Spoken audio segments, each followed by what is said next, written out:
देखिए, मैंने तो हिसार की जनता के कहने पर चुनाव लड़ना स्वीकार किया है। मेरी हिसार की जनता चुनाव लड़ रही है, वो जिस तरह से लड़ेंगी मैं उनके साथ हूँ।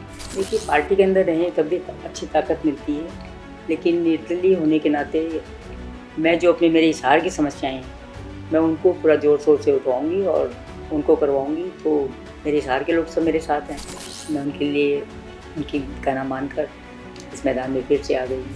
इसके अंदर तो देखिए, शुरू में स्वर्गीय जिंदल साहब ने बहुत काम किया और उसके बाद मेरे चारों बेटियों ने बहुत मेहनत की और काम किया। देखिए, कभी-कभी तो बाहर जाते हैं, लेकिन बाकी ज़्यादा समय मैं अपने यहाँ हिसार परिवार के बीच में ही रहती हूँ और कुछ भी इनका होता है तो मैं इनके काम सारे के सारे पूरे करवा देती हूँ। असल में इस समय जो है मूलभूत सुविधाएँ जो हैं बिल्कुल चरमराई हुई हैं, सड़कें टूटी हुई हैं, पानी की निकासी का प्रबंध भी नहीं है, सीवरेज व्यवस्था भी जो 10 साल पहले जैसी थी और बढ़ाना चाहिए था, तो और बढ़ी नहीं, तो लेकिन हिसार हिसार शहर बढ़ गया है, तो ज़्यादा जनसंख्या ज़्यादा हो गई है अभी।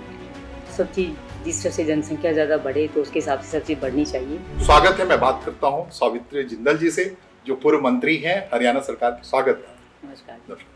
एक घरेलू महिला जो बाहर आई और ऐसा क्या चमत्कार किया मैम आपने कि जो जिंदल ग्रुप है या जो साम्राज्य है वो इस कदर बढ़ता रहा कि भारत का स्वाभिमान जकर की इस ऊंचाई पर पहुंच गया कि भारत ये कहने की स्थिति में आया कि हम दुनिया के सबसे संपन्न लोगों में शामिल हो सकते हैं। इसके अंदर तो देखिए, शुरू में स्वर्गीय जिंदल साहब ने बहुत काम किया और उसके बाद मेरे चारों बेटों ने बहुत मेहनत की और काम किया, तो उसकी वजह से सब कुछ हुआ है। तो एक जो कीचड़ आप पे उछल रहा है कि आप हर धनाढ्य व्यक्ति पे उछलता है कि आप बहुत कम समय चुनाव परिणाम आएंगे, जीतेंगी, आप और चल देंगी। विदेशों में बहुत सारे ठिकाने हैं, लंदन में अलग अलग जगहों पे हैं और आपके बच्चे भी वहीं ले जाएंगे। तो लोग ये इल्जाम लगा रहे हैं पब्लिक के बीच में कि जो व्यक्ति रहेगा नहीं आपके बीच में उसको वोट कैसे करें। सच है या गलत ये नहीं पता, आप बताइए क्या है। नहीं, देखिए, कभी-कभी तो बाहर जाते हैं, लेकिन बाकी ज़्यादा समय मैं अपने यहाँ हिसार परिवार के बीच में ही रहती हूँ और कुछ भी इनका होता है तो मैं इनके काम सारे के सारे पूरे करवा देती हूँ। कभी भी इनको ये तकलीफ़ नहीं होती कि भई मैं नहीं हूँ यहाँ पर, तो मेरे आदमी रहते हैं और उनकी बात को सुन के उनकी समस्या का पूरा समाधान करते हैं और जो बात लगे कि मैं नहीं हूँ, ज़रूरी करनी है, तो जहाँ भी मैं होती हूँ, बात करके करवाते हैं। मैं बाहर इन लोगों का सबका है कि विदेश चली जाऊँगी, कहीं और चली जाऊँगी, तो ऐसी कोई भी बात नहीं है। मैं अपने हिसार परिवार के साथ ही रहूँगी। जो राजनीति को आपकी स्ट्रेंथ, फिर से मैं उसी मूल सवाल में आता हूँ कि अगर आपसे कहा जाता कि ठीक है जिंदल साहब गए आप और क्यों आ रही हैं राजनीति में, ठीक है मम्मी चलो और उस दुनिया में रहो, उस दुनिया में और इस दुनिया में कितनी फर्क महसूस करती हैं आप, जहां आपको चिलचिलाती धूप में घूमना पड़ता है, बरसात झेलनी पड़ती है, ठंड झेलना पड़ता है, तो दोनों में क्या फर्क महसूस करती हैं? देखिए, हिसार के लोग मेरे अपने हैं, तो इन लोगों से मुझे इतना प्यार मिलता है, बहुत अच्छा लगता है। तो मैं अगर किसी के कोई भी काम आ सकूँ, किसी को कोई तकलीफ़ है, उसके अंदर थोड़ी-सी भी मैं मदद कर सकूँ और उसके चेहरे पे जब मैं मुस्कान देखती हूँ कि वो ठीक हो गया, जैसे हमारा हॉस्पिटल भी है, तो किसी की कोई तकलीफ़ हो और उसको उसके बाद उसको अगर रिलीफ़ मिले, वो ठीक हो जाए और उसके चेहरे पे मुस्कान देख के मुझे बड़ा अच्छा लगता है कि भई मैं उसके कुछ काम आ सकी। तो ये मुस्कान तो आप राजनीति से दूर रह के भी ला सकती थी। देखिए, राजनीति की अगर मैं राजनीति में नहीं होती तो मैं शायद इतने लोगों से ना मिल पाती। मैं अपने घर में ही रहती, परिवार से मिलती या अपने जो फ्रेंड सर्कल है उनसे मिलती। यहाँ पर आज मुझे हर एक लोगों से, सबसे मिलने का मौका मिल रहा है और मैं सबके दुख सुख की सुन के उनके लिए काम करने का प्रयास करती हूँ कि उनके चेहरे पे भी मैं मुस्कान ला सकूँ। तो मेरे लिए सबसे बड़ी बात यही है कि मैं उनके चेहरे पे मुस्कान ला सकूँ। थोड़ा सा कठिन है किसी निर्दलीय चुनाव उम्मीदवार से पूछना। आप राजनीति में आइकॉन, आज की राजनीति में किसे महसूस करती हैं, कौन है, कौन अच्छे लगते हैं आपको? ये सबसे बड़ी चीज़ तो यही है कि राजनीति के अंदर अगर आपके लोग आपको पसंद करते हैं, आप उनके काम करते हैं, उनके सुख दुख के भागीदार बनते हैं, तो लोग तो उन्हीं को पसंद करते हैं फिर। तो यहाँ हिसार के मेरे अपने जो लोग हैं सारे, क्योंकि हिसार के लोग मेरा अपना परिवार हैं। हम शुरू से जिंदल साहब यहीं रहते थे, हम लोग यहीं के हैं, हिसार में ही रहते हैं। तो यहाँ के लोगों के मैं अगर चेहरे पे मुस्कान देखूँ, उनके कोई भी दुःख को दूर कर सकूँ, तो मुझे बहुत खुशी होती है, अच्छा लगता है। आप तो हिसार की हीरो हैं, लेकिन आपके हीरो कौन से हैं राजनीति में, ये मैं पूछना चाह रहा हूँ, जानना चाह रहा हूँ। कौन कौन अच्छे लगते हैं? जिसको जनता प्यार करे। ये किसी बौद्धिक महिला से ये पता कर लेना कि उनको हुड्डा अच्छे लगते हैं, मोदी अच्छे लगते हैं। हुड्डा की सरकार में आप मंत्री रही हैं, मोदी के पास अभी गई थी, या बाकी लोग कह रहे हैं, इन सब में से किसको चुनना चाहेंगे, किसको देखना चाहेंगे आप? या हरियाणा के लोग कहते हैं बंसीलाल का दौर बहुत अच्छा था, देवीलाल का दौर बहुत अच्छा था, तो भजन लाल का दौर अच्छा था। क्या किस दौर को आप याद करती हैं? कोई आइडल ऐसा है बनता हुआ दिख रहा है आपसे? इससे मैं तुम्हें यही कहूँगी, जब मैं 10 साल पॉलिटिक्स में रही तो हमारा वाला दौर सबसे अच्छा था। जाहिर तौर पे आप, यही एक वजह है, यही कुछ वजह हैं जो कि आपकी विनम्रता और मुस्कुराहट आपको धनाधन ऊंचाई दी जा रही है। लेकिन अब मैं कहूँ कि वोट का समय है, क्या कहेंगे हिसार के लोगों से आप? मैं हिसार के लोगों से यही कहना चाहूँगी कि 5 तारीख को वोटिंग है, तो मेरा चुनाव चिन्ह जो है टॉर्च बैटरी का निशान है, तो आप लोग इस पर मोहर लगाकर, मतलब बटन दबाकर मुझे वोट दीजिए, जिससे कि मैं आप लोगों के बीच में आ सकूं और आप लोगों की सेवा कर सकूं। एक बात और मैं जो पूछना रह गया कि आचार संहिता है एक, जो कि अक्सर टूट जाता है कि कौन उम्मीदवार कितना खर्च करे, चुनाव आयोग देख रहा होता है। जब मैं हिसार प्रवेश कर रहा था तो दिल में क्या है लोगों के नहीं पता, लेकिन पोस्टर और बाकी चीज़ों में मुझे सिर्फ सावित्री जिंदल नजर आ रही थी। तो उसको कैसे मैनेज करती हैं? इसके बारे में मुझे कुछ भी नहीं मालूम, मैं कुछ भी नहीं करता, मेरे लोग कर रहे हैं, मुझे पता नहीं है। ये कौन सी ताकत है कि सब इकट्ठे हैं और सब? जिंदल साहब यही चाहते थे कि उनके चारों बेटे इकट्ठे रहें, काम सब अलग अलग करते हैं अपना, लेकिन सारे इकट्ठे हैं। तो मुझे भी बहुत प्राउड होता है अपने बेटों के ऊपर कि वो इकट्ठे हैं। ये बड़ी बात है, ये दुनिया को सीखने की बात है कि जहां टूटने का वक्त होता है वहीं इंसान जुड़ के खड़ा होता है और आगे के सफर पे चल पड़ता है। मुझे याद आ रहा है कि संभवतः पहला इंटरव्यू था उसके बाद जब आप चुनाव में उतरी थी और कांग्रेस पार्टी ने आपको टिकट दिया था और आप खुद को बांध रही थी और मैदान में उतरी। उस पहले चुनाव को कैसे याद करती हैं आप? 2005 उपचुनाव। उसमें जिंदल साहब चले गए थे हमें छोड़कर, तो वो चुनाव मुझे सभी ने कहा कि आपको चुनाव लड़ना चाहिए क्योंकि जिंदल साहब की सीट खाली हुई है, तो आप आके उनकी जगह पे काम करो। मेरे लिए वास्तव में बहुत मुश्किल था, लेकिन मेरे परिवार ने और मेरे हिसार की जनता ने मेरा बहुत साथ दिया और मैं इनके बीच में आई और सफर चल पड़ा। ये शहर जो है जहां हम बैठे हैं, हिसार, हिसार कहते हैं कि बसाया हुआ, बनाया हुआ, या यहीं से अगर बने हैं तो ओपी जिंदल साहब बने हैं, जो कि तब जब उनका निधन हुआ उस हादसा में उस समय मंत्री थे हरियाणा सरकार में, वो एक कंफर्टेबल वे में थे, एक कंफर्टेबल स्थिति में थे। वहां से आपको मिला काम, उस कंफर्टेबिलिटी के बाद जो काम मिला, आपने उसको चलाने में कौन कौन से तरीके अपनाए कि उसको कैरी फॉरवर्ड करने में, जिसको कहते हैं ना कि क्या कौन कौन से, क्योंकि मैं जिससे बात कर रहा हूँ वो भारत की सबसे संपन्न महिला है, सबसे धनी महिला है, तो कौन से रास्ते आजमाए? तब नहीं थी आप? देखिए, काम तो मेरे बेटों ने किया, जो जिंदल साहब ने काम शुरू कर रखे थे, बच्चों को उन्होंने उन कामों को बहुत आगे बढ़ाया, तो काम तो बच्चों ने किया। ये तो आपकी विनम्रता है कि करते हो तुम कन्हैया, नाम हो रहा है, मेरा नाम हो रहा है। ये बताइए कि जब बार बार मैं बात कर रहा हूँ आपके औद्योगिक साम्राज्य की, वाणिज्यिक साम्राज्य, तो ऐसा कुछ भी नहीं है कि आप राजनीति में आए। अक्सर लोग ऐसा करते हैं कि जब ऊंचाई पे जाते हैं तो वो राजनीति से, जनसेवा से कट जाते हैं। तो कौन सी बात है जो ड्राइव करती है कि नहीं मैं तो राजनीति में रहूंगी?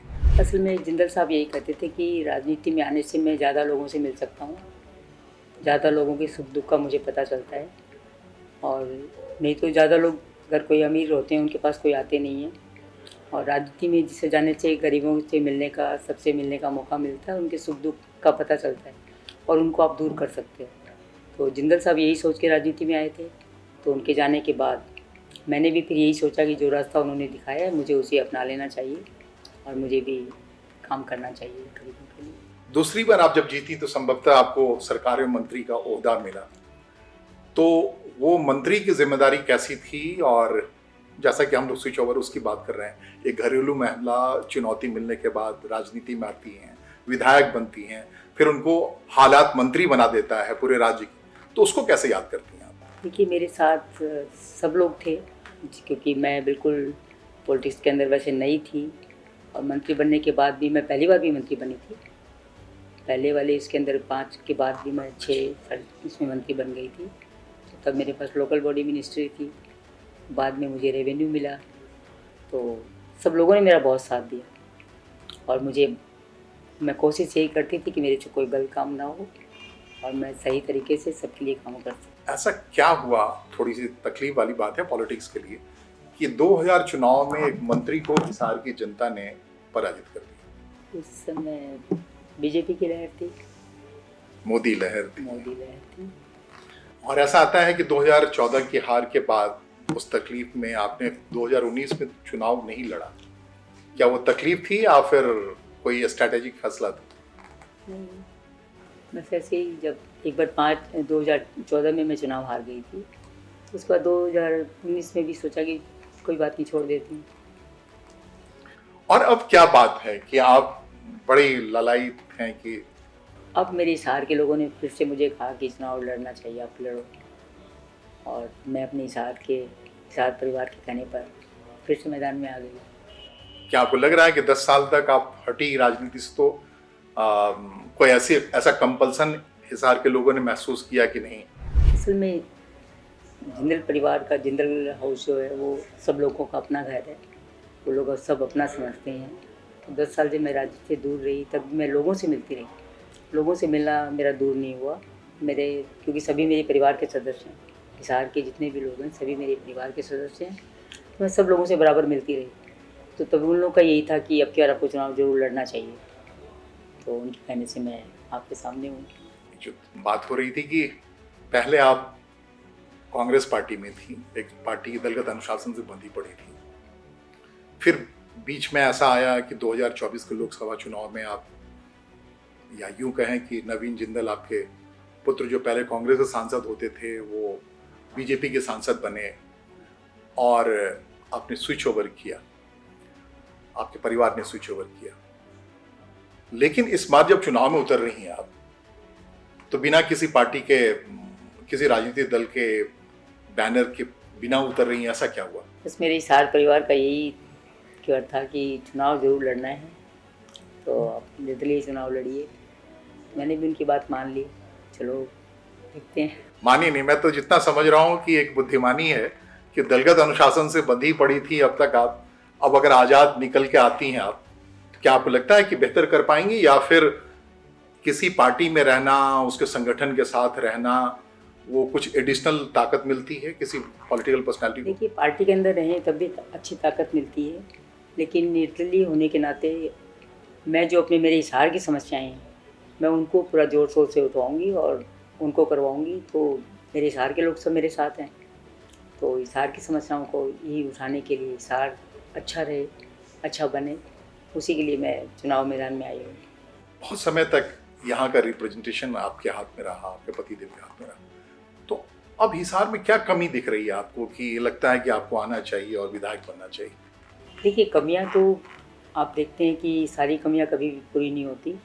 हरदम जैसे आप एक सड़क बनाते हैं, 1 साल के बाद या 2 साल के बाद वो भी टूट जाती है, तो आपको दोबारा बनानी पड़ती है।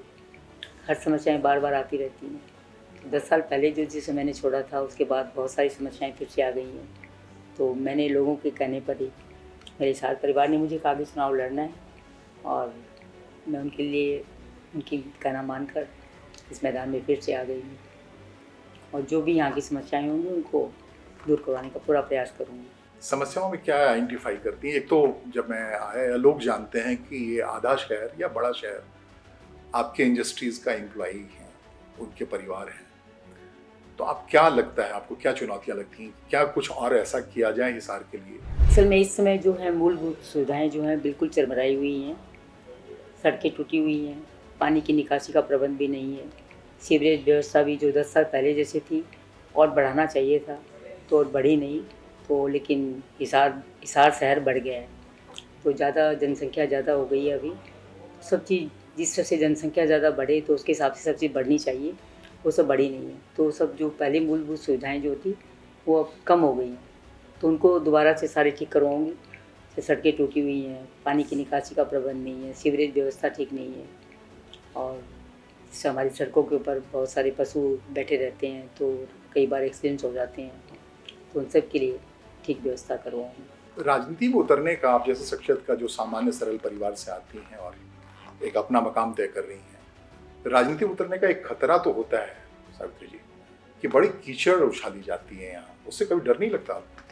देखिए, अगर आदमी सही मन से और अच्छी तरह से काम करे, अच्छे काम करे, तो कोई पहली बात तो कीचड़ उछालेगा नहीं, और कीचड़ कोई उछालता है तो कीचड़ उसी के मुंह के ऊपर जाके गिरता है, वो कभी जो सही काम करेगा उसके ऊपर नहीं गिरता। अभी जिस समय हम बात कर रहे हैं आगे क्या होता है पता नहीं। कांग्रेस की नेता के ऊपर जातिगत टिप्पणियां हुई हैं, कुमारी शैलजा की बात मैं कर रहा हूँ, और अचानक से पूरा माहौल एक दूषित सा हो रहा है, और उस माहौल में आप चुनाव लड़ रही हैं। हर बार होता होगा, इस बार जब हो रहा है तो इसको कैसे देखती हैं आप? कि मेरा मानना ये है कि किसी के बारे में व्यक्तिगत कोई भी टिप्पणी नहीं करनी चाहिए। जिसको भी हो अपने अच्छे काम करने चाहिए, खुद जो काम करे उसी के बारे में बात करनी चाहिए। किसी को बीच में ला के बात करने से क्या फ़ायदा? किसी के बारे में ऐसी कोई भी बात नहीं करनी चाहिए। ये जो मैदान पे या हिसार के मैदान की बात कर रहा हूँ, वैसे शहरी आबादी है मैक्सिमम ये, तो जर्नलिस्ट के नाते बोलना नहीं चाहिए, तो मुझे लगता है, लेकिन सहज है आपकी जीत लगभग। लेकिन बहुत कॉर्नर है, बहुत ज़्यादा यहाँ मैं देख रहा हूँ कि भारतीय जनता पार्टी के मंत्री चुनाव में हैं, यहाँ के उनके खिलाफ यहाँ के मेयर जो एक्स मेयर हैं वो चुनाव में आ गए हैं। कांग्रेस खुद अपने आप में एक मोर्चा है जो चुनाव से पहले लग रहा था कांग्रेस पार्टी जीतेगी और नई सरकार बनाएगी, उनका एक फील्ड है। इसके अलावा और 2-3 लोग हैं जो बहुत पोटेंशियल हैं, जो हिसार में अच्छा हिस्सा रखते हैं वोट प्रतिशत के हिसाब से। तो क्या लगता है कि उसमें उसको कैसे, किस चुनौती के तौर पर लेती हैं आप? देखिए, मैंने तो हिसार की जनता के कहने पर चुनाव लड़ना स्वीकार किया है, तो मेरी हिसार की जनता चुनाव लड़ रही है, तो वो जिस तरह से लड़ेंगी मैं उनके साथ हूँ। 5 तारीख तक वोटिंग के दिन तक पहुंचने में अभी तकरीबन 15 दिन बाकी है। आपकी स्ट्रैटेजी क्या है? कैसे आप, वैसे आप सफल हैं, हम ये डाउट और संदेह नहीं खड़ा करते, लेकिन क्या है स्ट्रैटेजी? कैसे ये जो चुनौतियां जिसका जिक्र हम कर रहे हैं, अलग अलग कॉर्नर में आपने 2014 का एक हार का वो विष देखा है, तो कैसे, क्या स्ट्रैटेजी के साथ बढ़ना चाह रही हैं लोगों तक? आप कैसे पहुंचना जा रही हैं और कैसे ये शहर आपको वोट करे? देखिए, मैं लोगों के पास जाती हूँ, उनसे मिलती हूँ, उनकी जो भी समस्याएं हैं उन सबको मालूम है, क्योंकि वो वैसे भी बीच में भी मेरे पास आते रहे हैं, और जो भी समस्याएं उनकी होती हैं मैं उनका दूर कराने का प्रयास करती हूँ। तो उन सबको मालूम है कि मैं झूठ नहीं बोलती, और जो काम करवा सकती हूँ उसको ज़रूर करवा दूँगी, और जो नहीं करवा सकती उसके लिए पहले उनको बोल भी देती हूँ कि शायद भैया मैं नहीं करवा पाऊँगी आपके लिए काम। तो उनको पता है, मानते हैं उसी बात को कि सच बोल के ठीक करेगी, झूठ नहीं बोलेगी कभी भी। हरियाणा की राजनीति बड़ी मशहूर है, बड़ी बदनाम है। आया राम गया राम, कोई यहाँ गया, कोई वहाँ गया, कोई यहाँ गया, वहाँ। आप पे भी एक इल्ज़ाम लग रहा है कि आप वहाँ गई, फिर वहाँ गई, फिर यहाँ रह गई, बीच में रह गई। तो जीतने के बाद क्या देखती हैं आप? क्या परिदृश्य देखती हैं और अपनी जगह को कहाँ पाती हैं आप? देखिए, मेरा तो सिर्फ एक ही उद्देश्य है कि जीतने के बाद मैं अपने लोगों की सेवा कर सकूं। जिस उद्देश्य से ये लोग मुझे ला रहे हैं कि मैं उनके काम कर सकूं, तो मैं वो पूरे करवाने का प्रयास करूंगी। ढेरों शुभकामनाएं। आपसे बहुत लंबी बात नहीं हो सकती है ना, और ये शुभकामनाएं इसलिए कि आप राजनीति में रह करके राजनीति को एक सेवा का माध्यम बनाया है, और लोग जानते होंगे कि ऊंचाई पे जाकर के नीचे उतर करके किसी के लिए ये मेहनत करना, आम लोगों के साथ जीना, उठना बैठना, ये आसान नहीं है, और ये जिजीविषा आपके अंदर ताउम्र बनी रहे मैम। Thank you. ये मेरी ओर से शुभकामना। बहुत बहुत बहुत धन्यवाद।